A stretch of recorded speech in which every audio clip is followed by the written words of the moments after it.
ಯಾರಾದರೂ ಸಿಗ್ತಾರ ಅಂತ ಅವಾಗ ಹೋಗ್ತಾ ಇದ್ದೆ. ಸೊ ಅಲ್ಲಿ ಹೋದಾಗ ಮನೋಹರ್ ಸರ್ ಪರಿಚಯ ಆಗಿತ್ತು. ಮಾರನೇ ದಿನ ಬೆಳಿಗ್ಗೆ ಫೋನ್ ಬರ್ತೀನಿ ಸರ್ ಅಂತ ಫೋನ್ ಮಾಡಿದೆ. ಇಲ್ಲಿಗೆ ಟಿಫನಿಗೆ ಬಂದ್ಬಿಡಮ್ಮ. ಡೈರೆಕ್ಟರ್ ಹತ್ರ ಪ್ರೊಡ್ಯೂಸರ್ ಹತ್ರ ಹೋದಾಗ ಫಸ್ಟ್ ವರ್ಷ ನಂದಿಡೋರು ಮೇಲೆ ಪ್ಯಾಡಲ್ಲಿ ಫಸ್ಟ್ ನನ್ನ ತೋರಿಸೋರು. ಅದು ಓಕೆ ಆದರೆ ನಂದೇನೆ, ಇಲ್ಲ ಅಂದರೆ ನಾನು ಬರ್ದಿದ್ದೀನಿ ಅಂತ. ಸೊ ಆ ಟೈಮಲ್ಲಿ ಮೆರವಣಿಗೆ ನಡೀತಿತ್ತು ಸರ್. ಆಮೇಲೆ ವಿಜಯರಾಘವೇಂದ್ರ ಸರ್, ಶ್ರೀರಾಮಚಂದ್ರ ಸರ್ದು ಒಂದು ಬಂತಲ್ಲ ಸರ್, ಪ್ರೇಮ ವಿವಾಹದಿರುವ ಸುಖ ಅಂತ ಕಣ್ಮುಂದೆ ಬಂತು ನನಗೆ ಅದು. ಸೊ ಅಲ್ಲಿ ಬಂದಾಗ ಜಗಣ್ಣವ್ರು ನಿಂಗೆ ಪರಿಚಯ ಮಾಡಿಕೊಟ್ರು. ತುಂಬ ಚೆನ್ನಾಗಿ ಬರೀತಾನೆ ಹಾಗಾಗಿ ಅಂತ ಹೇಳ್ಬಿಟ್ಟು, ಒಳ್ಳೆ ರೈಟ್ರು, ಆಕ್ಟ್ರು ಅಂತಲ್ಲ ರೈಟ್ರು ಅಂತ ನೀವು ಅಲ್ಲಿ ಪರಿಚಯ ಆಗಿದ್ದು. ಅವಾಗ ಅದೇ ನೀವು ಪರಿಚಯ ಆಗಿದ್ದೇ ರೈಟ್ರು ಅಂತ. ಓಕೆ. ರಾಜ್ಕುಮಾರ್ ಬಗ್ಗೆ ಒಂದು ಸಾಂಗ್ ಬರಬೇಕಿತ್ತು, ಅದನ್ನು ಬರಿಬೇಕಲ್ಲ, ಅದು ಡಿಸ್ಕಷನ್ ಆಯಿತು. ಯಾಕಂದರೆ ರಾಜ್ಕುಮಾರ್ ಬಗ್ಗೆ ಇರೋದ್ರಿಂದ ದೊಡ್ಡ ಕೇಳಿ ಬರ್ಸೋಣ ಹಾಗೆ ಹೀಗೆ ಅಂತ ಎಲ್ಲ ಆಯಿತು ಡಿಸ್ಕಷನ್. ನಾವು ಡೈರೆಕ್ಟ್ ಒಂದೇ ಮಾತು, ಲಿರಿಕ್ಸ್ ಕೊಟ್ಮೇಲೆ ಅದು ರಾಜ್ಕುಮಾರ್ ಬಗ್ಗೆ ಇತ್ತು. ಜಗದಲ್ಲೇ ಕರ್ನಾಟಕ ಸ್ವರ್ಗ ಸುಂದರ, ಜನ್ಮವಿಲ್ಲಿ ಪಡೆದ ರತ್ನ ರಾಜಕುಮಾರ್. ರಾಜ್ಕುಮಾರ್ ಬಗ್ಗೆ ನಾನು ಒಂದೂ ಸಾಂಗ್ ಆಡಿಲ್ಲ. ಆಮೇಲೆ ತುಂಬ ಚೆನ್ನಾಗಿದೆ ಸಾಹಿತ್ಯ, ಯಾರು ಬರೆದಿರೋದು ಬೇಡ ಅಂತ ಅಲ್ಲಿ ಟೀಮಲ್ಲಿ, ಯಾಕಂದರೆ ದೊಡ್ಡ ಡೈಲಾಗ್ ಹಾಕ್ಬಿಟ್ಟಿದ್ದಾರೆ. ಓಕೆ. ಆಮೇಲೆ ದೊಡ್ಡ ದೊಡ್ಡ ಆರ್ಟಿಸ್ಟ್ ಎಲ್ಲ ಇದ್ದಾರೆ, ಅವ್ರನ್ನೆಲ್ಲ ಬಿಟ್ಟು ಇವ್ನು ಬೇಡ, ಸೈಕಲ್ ಹೊಡೆದ್ಬಿಟ್ಟು ಏನು ಮಾಡ್ತೀನಿ, ಸ್ಕ್ರೀನ್ ಪ್ಲೇ ಮಾಡಿದ್ರು. ಫಸ್ಟ್ ಸ್ಕ್ರೀನ್ ಪ್ಲೇ ಮಾಡಿದ್ಮೇಲೆ ಡೈಲಾಗ್ ಬರೀರಿ, ಡೈಲಾಗು ಬರೆದಾಯ್ತು, ಸ್ಕ್ರೀನ್ ಪ್ಲೇ ಹಿಡಿದು ಇಡೀ ಸ್ಕ್ರಿಪ್ಟ್ ಹೇಳಿ, ಆಮೇಲೆ ನೋಡಿ ಒಂದು ಕೆಲಸ ಮಾಡಿ ನೀವೇ ಡೈರೆಕ್ಷನ್ ಮಾಡಿ. ಇದು ನಿಮಗೆ ಬಯಸದೆ ಬಂದ ಭಾಗ್ಯ. ಡೈಲಿ ಮಾಧ್ಯಮ ಫಾಲೋ ಮಾಡಿ, ಮತ್ತೆ ಮತ್ತೆ ವಿಸಿಟ್ ಮಾಡ್ತೀರಿ. ಜಗದಲ್ಲೇ ಕರ್ನಾಟಕ ಸ್ವರ್ಗ ಸುಂದರ, ಜನ್ಮವಿಲ್ಲಿ ಪಡೆದ ರತ್ನ ರಾಜಕುಮಾರ. ಎಲ್ಲಿ ವಿ ಮನೋಹರ್ ಅವ್ರು ನಿಮಗೆ ಸಿಕ್ಕಿದ್ದು ಅಂತ? ಅದೇ ನಾನು ಈ ಥಿಯೇಟ್ರ್ ಮಾಡ್ತಾ ಇದ್ದೀವಲ್ಲ ಸರ್, ಥಿಯೇಟ್ರ್ ಮಾಡ್ತಾನೆ ಸೊ ನಾನು ಸಿನಿಮಾ ರಂಗಕ್ಕೆ ಪ್ರಯತ್ನ ಮಾಡ್ತಾ ಇದ್ದೆ. ಸೊ ಅಂಥ ಪ್ರಯತ್ನದಲ್ಲಿದ್ದಾಗ ನನಗೆ ಒಂದು ಸಲ ಈ ಅಶ್ವಿನಿ ಸ್ಟುಡಿಯೋ ಇತ್ತು ಅವಾಗ ವಿಜಯನಗರದಲ್ಲಿ, ಈಗಿಲ್ಲ. ಸೊ ಅಲ್ಲಿ ಯಾರಾದರೂ ಸಿಗ್ತಾರ ಅಂತ ಅವಾಗ ಹೋಗ್ತಾ ಇದ್ದೆ. ಸೊ ಅಲ್ಲಿ ಹೋದಾಗ ಮನೋಹರ್ ಸರ್ ಪರಿಚಯ ಆಗಿತ್ತು, ಅಶ್ವಿನಿ ಸ್ಟುಡಿಯೋ. ಅವರು ಎಷ್ಟು ಆತ್ಮೀಯವಾಗಿ ಮಾತಾಡ್ಸಿದ್ರು ಅಂದರೆ ನನಗೆ ಒಂದು ಕಾನ್ಫಿಡೆನ್ಸ್ ಲೆವೆಲ್ ಜಾಸ್ತಿ ಆಯ್ತು ನನಗೆ. ಸರ್ ಮಾತಾಡಿದ್ದು ಅವ್ರ ಆತ್ಮೀಯತೆ. ಸರ್ ನಾನು ಹಿಂಗೆ ಬರಿತೀನಿ ಸರ್, ಲಿರಿಕ್ಸ್ ಎಲ್ಲ ಬರಿತೀನಿ, ಹಿಂಗೆ ನಾಟಕದಲ್ಲೆಲ್ಲ ಮಾಡ್ತೀನಿ, ನಾನು ರಂಗಭೂಮಿಲಿದ್ದೀನಿ ಹಾಗೆ. ಹೌದಾ, ನಾಳೆ ಮನೆಗೆ ಬಾ ಅಂತೇಳಿ ನಂಬರ್ ಕೊಟ್ಟಿದ್ದೆ. ಓಕೆ. ಮಾರನೇ ದಿನ ಬೆಳಿಗ್ಗೆ ಫೋನ್ ಬರ್ತೀನಿ ಸರ್ ಅಂತ ಫೋನ್ ಮಾಡಿದೆ. ಇಲ್ಲಿಗೆ ಟಿಫನಿಗೆ ಬಂದ್ಬಿಡಮ್ಮ ಅಂದರು. ಅದು ಅಲ್ಲಿ ಹೋಗಿ ಊಟ ಮಾಡಿಸ್ಕೊಂಡು ಅವರು ಆತ್ಮೀಯತೆಯಿಂದ ಮಾತಾಡಿಕೊಂಡು, ಆಮೇಲೆ ಲಿರಿಕ್ಸ್ ಎಲ್ಲ ಬರಿತೀಯ ನೀನು ಹಾಗೆ ಅಂತ ಕೇಳ್ಬಿಟ್ಟು. ಸೊ ಅವಾಗ ಅವರು ಟಾಪಲ್ಲಿದ್ದವ್ರು ಅವಾಗ. ಹೌದು. ಸೊ ಆ ಟೈಮಲ್ಲಿ ಅವ್ರಿಗೆ ಲಿರಿಕ್ಸ್ಗಳು ತುಂಬ ಸಿನಿಮಾದ ಬರೋದಲ್ಲ. ಸೊ ಅವ್ರು ಟ್ಯೂನ್ ನನಗೆ ಕೊಡೋರು, ಹಿಂಗೆ ಬರಿಬೇಕು ಅಂತ ಹೇಳೋರು. ಸೊ ಆಮೇಲೆ ತಪ್ಪಿದ್ರೆ ತಿದ್ದವರು ಎಲ್ಲ ತಿದ್ದುಬಿಟ್ಟು, ಸೊ ಅವರು ಒಂದು ವರ್ಷ ಮಾಡೋರು. ಸರ್ ಡೈರೆಕ್ಟರ್ ಹತ್ರ ಪ್ರೊಡ್ಯೂಸರ್ ಹತ್ರ ಹೋದಾಗ ಫಸ್ಟ್ ವರ್ಷ ನಂದಿಡೋರು ಮೇಲೆ ಪ್ಯಾಡಲ್ಲಿ ಫಸ್ಟ್ ನನ್ನ ತೋರಿಸೋರು. ಅದು ಓಕೆ ಆದರೆ ನಂದೇನೆ, ಇಲ್ಲ ಅಂದರೆ ನಾನು ಬರ್ದಿದ್ದೀನಿ ಅಂತ. ಎಂತ ಅದ್ಭುತ ನೋಡಿ. ಅದು ಒಬ್ಬ ಮೆಂಟರು ಅಥವಾ ಒಬ್ಬ ಗುರು ಹೇಗಿರ್ಬೇಕು ಅಂದರೆ ಹೀಗಿರ್ತಾರೆ ಅಲ್ವಾ? ಹೌದು. ಸೊ ಆ ಥರ ಅವರು ನನಗೆ ಸಖತ್ ಎನ್ಕರೇಜ್ ಮಾಡಿದ್ರು. ಅವ್ರ ಹತ್ರ ಸುಮಾರು ಕೆಲಸ ಮಾಡಿದ್ರು. ಅದ್ಭುತ. ಸೊ ಅಲ್ಲಿಂದ ನನಗೆ ಅವರೇ ಜಗಣ್ಣನ ಪರಿಚಯ ಮಾಡಿಕೊಟ್ರು. ಅವರು ನಿಮಗೆ ಪರಿಚಯ ಮಾಡಿಕೊಟ್ಟಿದ್ದು. ಓಕೆ. ಎಷ್ಟು ವರ್ಷ ಮನೋಹರ್ ಜೊತೆ ಇದ್ರಿ ನೀವು? ಇದ್ದೆ ಸರ್, ಒಂದು 5-6 ವರ್ಷ ಇದ್ದು. 5-6 ವರ್ಷ ಇದ್ರಾ? ಯಾವುದೆಲ್ಲ ಪ್ರಮುಖವಾದ ಸಿನಿಮಾಗಳಿಗೆ ಅವ್ರ ಜೊತೆಲಿ ಕೆಲಸ ಮಾಡಿದ ನೆನಪಿದೆ? ಸೊ ಆ ಟೈಮಲ್ಲಿ ಮೆರವಣಿಗೆ ನಡೀತಿತ್ತು ಸರ್. ಆಮೇಲೆ ವಿಜಯರಾಘವೇಂದ್ರ ಸರ್ದು, ಶ್ರೀರಾಮಚಂದ್ರ ಸರ್ದು ಒಂದು ಬಂತಲ್ಲ ಸರ್, ಪ್ರೇಮ ವಿವಾಹದಿರುವ ಸುಖ ಅಂತ ಕಣ್ಮುಂದೆ ಬಂತು ನನಗೆ. ಅದು ಆ ಸಿನಿಮಾ ಸುಮಾರು ನಡೀತು ಸರ್ ಆ ಥರದ್ದು. ಅದಾದಮೇಲೆ ಅದೇ ಹಿಂಗೆ ಒಂದು ಸಿನಿಮಾದಲ್ಲಿ ವರ್ಕಿಗೆ ಬಂದ, ಈ ಪ್ರಸಾದ್ ಸ್ಟುಡಿಯೋಗೆ, ಕಂಠೀರ್ ಸ್ಟುಡಿಯೋದಲ್ಲಿ ಪ್ರಸಾದ್ ಸ್ಟುಡಿಯೋ ಇತ್ತಲ್ಲ ಅವಾಗ. ಸೊ ಅಲ್ಲಿ ಬಂದಾಗ ಜಗಣ್ಣವ್ರು ನಿಂಗೆ ಪರಿಚಯ ಮಾಡಿಕೊಟ್ರು. ತುಂಬ ಚೆನ್ನಾಗಿ ಬರೀತಾನೆ ಹಾಗೆ ಹೀಗೆ ಅಂತ ಹೇಳ್ಬಿಟ್ಟು, ಒಳ್ಳೆ ರೈಟ್ರು, ಆಕ್ಟ್ರು ಅಂತಲ್ಲ ರೈಟ್ರು ಅಂತ ನೀವು ಅಲ್ಲಿ ಪರಿಚಯ ಆಗಿದ್ದು. ಅವಾಗ ಅದೇ ನೀವು ಪರಿಚಯ ಆಗಿದ್ದೇ ರೈಟ್ರು ಅಂತ. ಓಕೆ. ಅದೇನೋ ಬರೀತೀಯನೋ ಹಂಗಾರೆ ನಾಳೆ ಅವಾಗ ಕಸ್ತೂರಿಲಿ ಟಾಕ್ ಆಫ್ ದಿ ಟೌನ್ ನಡೀತಾ ಇತ್ತು. ನಾಳೆ ಬಂದ್ಬಿಡು ಒಂದು ಕಾರ್ಯಕ್ರಮ ಇದೆ ಅಂತ ಅಲ್ಲಿಂದ ಕರ್ಕೊಂಡೋದ್ರು. ಸೊ ಅಲ್ಲಿ ಬರ್ಸಿದ್ರು. ಕೆಲವೊಂದು ವಿಚಾರಗಳು ಬೇಕಿತ್ತು ಅವ್ರಿಗೆ, ಬರ್ಕೊಟ್ಟೆ. ಚೆನ್ನಾಗಿ ಬರ್ತೀವಿ ನೀನು, ನನ್ನ ಜೊತೆ ಇರಬೇಕಲ್ಲ, ನೀನು ಅವೈಲೇಬಲ್ ಇರಬೇಕು ಯಾವಾಗಲೂ ಅಂತ ಹೇಳ್ಬಿಟ್ಟು, ನಮ್ದೊಂದು ರೂಮ್ ಇದೆ ಇಲ್ಲಿ ಇರೋ ಅಂತ ಹೇಳ್ಬಿಟ್ಟು ಅಲ್ಲೇ ಇರಿಸ್ಕೊಂಡ್ರು. ಓಕೆ. ಸೊ ಹಂಗೆ ನಮಗೆ ರಂಗಭೂಮಿ ಅದು ಕೆಲಸಗಳಿಲ್ದಾಗ ಇಲ್ಲಿ ಸಿನಿಮಾದ್ದು ಕೆಲಸ, ಅವ್ರ ಜೊತೆ ಕೆಲಸ. ಆಮೇಲೆ ಅವರು ಒಂದು ಸಿನಿಮಾ ಮಾಡಿದಲ್ಲ ಬಾಡಿಗಾರ್ಡ್, ಅದಕ್ಕೆ ಅಸಿಸ್ಟೆಂಟ್ ಡೈರೆಕ್ಟರ್ ಆಗಿ, ಸೊ ರೈಟರ್ ಆಗಿ, ಸೊ ಈ ಥರದ ವರ್ಕ್ಗಳು ಮಾಡ್ತಾಯಿದ್ದೆ. ಅದ್ರ ಜೊತೆಗೆ ಅವರೇ ಇನ್ನೊಬ್ಬರಿಗೆ ಪರಿಚಯ ಮಾಡಿಕೊಟ್ರು. ಸ್ಟುಡಿಯೋದಲ್ಲಿ ಪ್ರವೀಣ್ ಇಂಜಿನಿಯರ್ ಅಂತ ಅವರು ಒಂದು ಸಿನಿಮಾ ಮಾಡಿದ್ರು, ತೆಲುಗು ಅವರು. ಸೊ ಅವರೊಂದು ಅಭಿಮಾನಿ ಅಂತ ಒಂದು ಸಿನಿಮಾ ಮಾಡಿದ್ರು. ರಾಹುಲ್ ಅಂತ ಒಬ್ಬ ಹುಡುಗ ಹೀರೋ ಆಗಿ ಆ್ಯಕ್ಟ್ ಮಾಡಿದ್ದಲ್ವ ಅದು? First YouTube anchor. ಅದಕ್ಕೆ ಅಸಿಸ್ಟೆಂಟ್ ಡೈರೆಕ್ಟರಾಗಿ ಸೇರಿಸಿದ್ರು ಮನೋಹರ್ ಸರ್. ಅವ್ರಿಗೆ ಇಷ್ಟ ಆಯ್ತು ನನ್ನ ರೈಟಿಂಗ್ ಎಲ್ಲ. ಅವರು ಸ್ಟೋರಿಗೆಲ್ಲ ನನ್ನೇ ಕೂಡಿಸ್ಕೊಳ್ಳೋರು, ಅವ್ರ ಮನೆಗೆಲ್ಲ ಕರೆಸಿ ಡೈರೆಕ್ಟ್ರು. ಅವ್ರು ಸಖತ್ ಎನ್ಕರೇಜ್ ಮಾಡಿದ್ರು ನನಗೆ. ಫಸ್ಟಿಂದ ಸ್ಟೋರಿ ಬರ್ಸಿದ್ರು, ಡೈಲಾಗ್ ಎಲ್ಲ ಬರ್ಸಿದ್ರು. ಕುಣಿಗಲ್ ನಾಗಭೂಷಣ್ ಅವ್ರು ಬರ್ತಿದ್ರು ಡೈಲಾಗ್. ಆಗಿದ್ರು ಅವ್ರ ಜೊತೆ ಅವ್ರು ಬರ್ದಿದ್ದನ್ನು ಮತ್ತು ನಾನು ಬರ್ದಿದ್ದು ಅವ್ರು ಬರ್ದಿದ್ದು ಮಿಕ್ಸ್ ಮಾಡಿ ಎಲ್ಲ ಮಾಡಿಸಿ ಹೆಂಗೆ ಬರೀಬೇಕು ಅಂತ ಅವ್ರ ಹತ್ರ ಡೈಲಾಗ್ ಬರೆಯುವಾಗ ಅವ್ರ ಹತ್ರ ತರೋದು ಮಾಡೋದು, ನಾನು ವರ್ಕ್ ಕೆಲಸ ಮಾಡೋದು, ಅಸಿಸ್ಟೆಂಟ್ ಡೈರೆಕ್ಟ್ರಾಗಿ ಏನೇನು ಮಾಡಬೇಕು ಅದು ಮಾಡಿಸಿದ್ರು. ಆಮೇಲೆ ಒಂದು ಸಾಂಗು ಟ್ರೈ ಮಾಡಿ ಅಂತ ಅವರು ಮ್ಯೂಸಿಕ್ ಡೈರೆಕ್ಟ್ರು, ಅವರು ತೆಲುಗವರೇ ಅದಕ್ಕೆ, ಧರ್ಮತೇಜ ಅಂತ. ಮಣಿ ಶರ್ಮಾ ಇದ್ರಲ್ಲ ಅವ್ರ ಬ್ರದರ್, ಮಣಿ ಶರ್ಮಾ ಅವ್ರ ಬ್ರದರ್. ಓಕೆ. ಸೊ ಅವ್ರು ಫಸ್ಟ್ ಟೈಮ್ ಇಲ್ಲಿ ಕನ್ನಡಕ್ಕೆ ಮ್ಯೂಸಿಕ್ ಮಾಡಿದ್ರು. ಸೊ ಲಿರಿಕ್ಸ್ ಕೊಟ್ಟರು, ಒಂದು ಸಾಂಗ್ ಬರೀರಿ. ಬರೆದೆ, ಅವ್ರಿಗೆ ಇಷ್ಟ ಆಗ್ಬಿಡ್ತು. ಸೊ 6 ಸಾಂಗು ಬರ್ಸಿದ್ರು ನನ್ನದು. ಅದರಲ್ಲಿ ಒಂದು ಸಾಂಗು ಅಭಿಮಾನಿ ಅಂದರೆ ರಾಜ್ಕುಮಾರ್ನ ಅಭಿಮಾನಿ ಸಿನಿಮಾದ. ಕರೆಕ್ಟ್, ಗೊತ್ತು ನನಗೆ. ರಾಜ್ಕುಮಾರ್ನ ಬಗ್ಗೆ ಒಂದು ಸಾಂಗ್ ಬರೀಬೇಕಿತ್ತು. ಅದನ್ನು ಬರಿಬೇಕಲ್ಲ, ಅದು ಡಿಸ್ಕಷನ್ ಆಯಿತು. ಯಾಕಂದರೆ ರಾಜ್ಕುಮಾರ್ ಬಗ್ಗೆ ಇರೋದ್ರಿಂದ ದೊಡ್ಡ ಕೈಲಿ ಬರ್ಸೋಣ ಹಾಗೆ ಹೀಗೆ ಅಂತ ಎಲ್ಲ ಆಯಿತು ಡಿಸ್ಕಷನ್.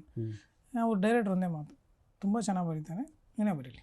ಅದು ಏನಂದರೆ ನನಗೆ ನೆನೆಸ್ಕೋಬೇಕಾದ ಘಟನೆ. ಆ್ಯಕ್ಚುಲಿ ಮ್ಯೂಸಿಕ್ ಡೈರೆಕ್ಟ್ರು ಅದನ್ನು ಟ್ಯೂನ್ ಫಸ್ಟು ತೊಗೊಂಡೋಗಿ ಅದನ್ನ ಆಡಿಸ್ಬೇಕು ಅಂತ ಹೈದ್ರಾಬಾದಲ್ಲಿ SPB ಸರ್ ಕೈಲಿ ಆಡಿಸ್ಬೇಕು ಅಂತ ಡಿಸೈಡ್ ಆಗಿತ್ತು. ಅವ್ರಿಗೆ ಟ್ಯೂನ್ ಕೇಳಿಸಿದ್ರೆ ಅದು ಹೈ ಪಿಚ್. ಆ್ಯಕ್ಚುಲಿ ಬರೀ ಟ್ಯೂನ್ ಮಾತ್ರ ಕೇಳಿ ಅವ್ರು ಏನಂದ್ರಂತೆ, ನಾನು ಇಲ್ಲ ಹೈ ಪಿಚ್ಚಲ್ಲಿ ಆಡೋದೆಲ್ಲ ನಿಲ್ಲಿಸ್ಬಿಟ್ಟಿದ್ದೀನಿ, ಕಷ್ಟ ಆಗುತ್ತೆ ಇದು ಅಂತ ಹೇಳಿದ್ರಂತೆ. ಸೊ ಆಮೇಲೆ ಮತ್ತೆ ತಿರ್ಗಿ ಅವರೇ ಫೋನ್ ಮಾಡಿ ಯಾವುದು ಸಾಂಗ್ ಏನು ಅಂತ ಎಲ್ಲ ಕೇಳಿದ್ದಾರೆ. ಓಕೆ. ಆಮೇಲೆ ಇವರು ಲಿರಿಕ್ಸ್ ಕೊಟ್ಟಿದ್ದಾರೆ. ಲಿರಿಕ್ಸ್ ಕೊಟ್ಟಮೇಲೆ ಅದು ರಾಜ್ಕುಮಾರ್ ಬಗ್ಗೆ ಇತ್ತು. ಜಗದಲ್ಲೇ ಕರ್ನಾಟಕ ಸ್ವರ್ಗ ಸುಂದರ, ಜನ್ಮವಿಲ್ಲಿ ಪಡೆದ ರತ್ನ ರಾಜಕುಮಾರ್. ಸೊ ಆ ಲಿರಿಕ್ಸ್ ನೋಡ್ಬಿಟ್ಟು ಅವ್ರು ಖುಷಿ ಆಗ್ಬಿಟ್ರಂತೆ. ರಾಜ್ಕುಮಾರ್ ಅವ್ರು ಹೇಳಿದ್ರು, ಮ್ಯೂಸಿಕ್ ಡೈರೆಕ್ಟ್ರು, ರಾಜ್ಕುಮಾರ್ ಬಗ್ಗೆ ನಾನು ಒಂದೂ ಸಾಂಗ್ ಆಡಿಲ್ಲ, ಆಮೇಲೆ ತುಂಬ ಚೆನ್ನಾಗಿದೆ ಸಾಹಿತ್ಯ, ಯಾರು ಬರೆದಿರೋದು. ಬಟ್ ರಾಜ್ಕುಮಾರ್ ಹಾಡಿದಾರೆ ಅವರು ಸಿನಿಮಾದಲ್ಲಿ, ಗೊತ್ತಲ್ವಾ? ಪವಡಿಸು ಪರಮಾತ್ಮ ಹಾಡನ್ನ ಅವ್ರು ಹಾಡಿದ್ರು. ಬಹುಶಃ ಅಣ್ಣವ್ರಿಗೆ ಹಾಡಿರೋದು 1-2 ಹಾಡು ಅಷ್ಟೇ. ಆಮೇಲೆ ಅವ್ರಿಗೆ SPB ಸರ್ಗೆ ಅಣ್ಣವರು ಮುದ್ದಿನ ಮಾವ ಸಿನಿಮಾದಲ್ಲಿ ಹಾಡಿದ್ದಾರೆ. ಅದೊಂದು ಅಪರೂಪದ ಇವು, ಅವೆಲ್ಲ ಲೆಜೆಂಡ್ಸ್ಗಳಿಗೆ ಈ ಥರದ್ದು ಕೆಲವು ಮಾಡೋದಕ್ಕೆ ಸಾಧ್ಯ ಆಗುತ್ತೆ.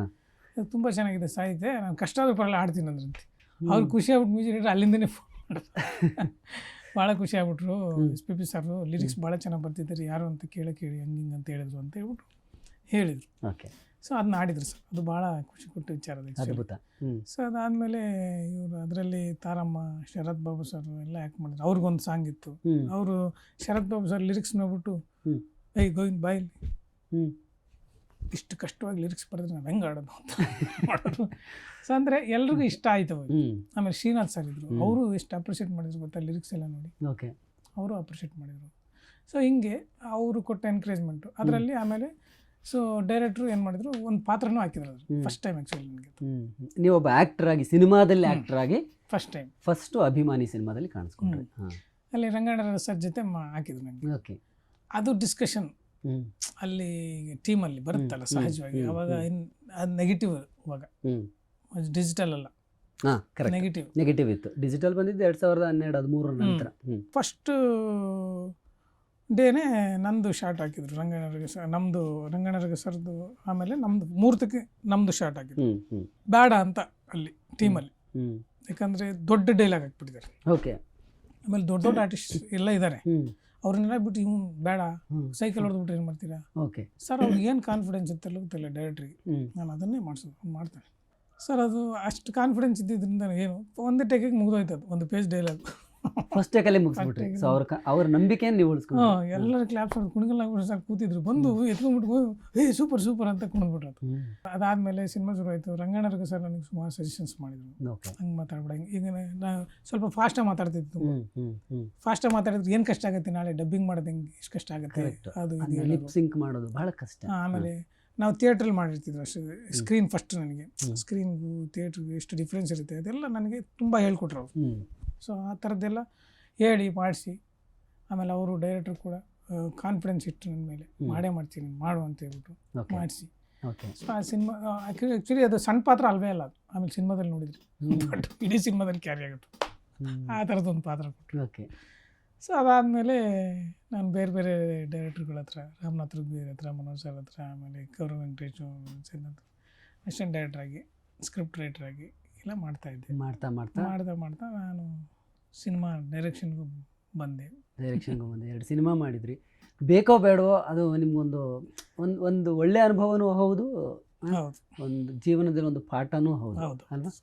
ಏನು ಕಲ್ತ್ರಿ ಅದರಿಂದ ಏನು ಕಲ್ತ್ರಿ ಅಂತ ನೀವು ಒಬ್ಬ ಅಂದರೆ ಡೈರೆಕ್ಟ್ರು ಅನ್ನೋದಲ್ಲ ನಾನು ಹೇಳ್ತಿರೋದು. ಇಲ್ಲ, ಆ್ಯಕ್ಚುಲಿ ನಾನು ಫಸ್ಟ್ ಅದು ಹೋಗಿದ್ದು ನಮ್ಮದು ಒಂದು ನಟೋರಿಯಸ್ ಅಂತ ಒಂದು ಸಿನಿಮಾ ಸ್ಟಾರ್ಟಿಂಗ್. ಆ್ಯಕ್ಚುಲಿ ಪ್ರೊಡ್ಯೂಸರ್ ನೆನೆಸ್ಕೋಬೇಕು, ಯಾಕಂದರೆ ನಾನಲ್ಲಿ ಹೋಗಿದ್ದು ರೈಟ್ರ್ ಆಗಿ. ಓಕೆ. ಸಾಂಗ್ ಬರೀಬೇಕು ಅಂತ ಕರೆಸಿದ್ರು ನನಗೆ. ಒಂದು ಸಾಂಗ್ ಮಾಡಿದ್ದೆ, ಆಮೇಲೆ ಡೈಲಾಗ್ ಬರ್ಸಿದ್ರು. ಸೊ ಡೈಲಾಗ್ ಸ್ಕ್ರಿಪ್ಟ್ ಎಲ್ಲ ಅವ್ರದ್ದೇ, ಪ್ರೊಡ್ಯೂಸರ್ದೇ ಇದು ಇದಿತ್ತು. ಸ್ಕ್ರೀನ್ ಪ್ಲೇ ಮಾಡಿ ಅಂದರು ಫಸ್ಟ್. ಸ್ಕ್ರೀನ್ ಪ್ಲೇ ಮಾಡಿದ ಮೇಲೆ ಇದು ಡೈಲಾಗ್ ಬರೀರಿ, ಅದು ಡೈಲಾಗು ಬರೋದಾಯ್ತು, ಸ್ಕ್ರೀನ್ ಪ್ಲೇ ಹಿಡಿದು ಇಡೀ ಸ್ಕ್ರಿಪ್ಟ್ ರೆಡಿ. ಆಮೇಲೆ ನೋಡಿ ಒಂದು ಕೆಲಸ ಮಾಡಿ ನೀವೇ ಡೈರೆಕ್ಷನ್ ಮಾಡಿ.